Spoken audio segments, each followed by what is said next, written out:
today's video, tuturuan ko kayo ng paraan kung papaano ba hindi tayo basta-basta masisearch sa Facebook or di kaya kahit sa mga search engine dyan guys or di kaya sa mga browser na meron tayo. So, ang mangyayari dyan guys is hindi tayo basta-basta lalabas tuwing sinisearch tayo. So, itong paraan na to guys, super dali lang. Ang gagawin mo lang guys, syempre pupunta ka sa Facebook account mo. Tapos punta ka dun sa 3 lines sa gilid. Ayan. Tapos punta ka sa settings and privacy and settings.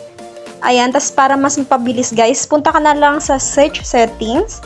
Tapos i-search mo lang ang lock. Ayan. Tapos ganyan po yung mga lalabas. Mag-scroll ka lang. Hanapin mo ito siya guys. How people find and contact you. So nakalagay dito guys, do you want search engines outside of Facebook to link to your profile? So as you can see, pag naka-open yan, so i-close lang natin yan. So ganun lang siya guys kadali, para hindi tayo basta-basta nakikita or nasi-search ng mga hindi naman natin kilala sa Facebook. So ganyan lang guys, kung gusto niyo i-private yung Facebook ninyo, so ganito lang guys.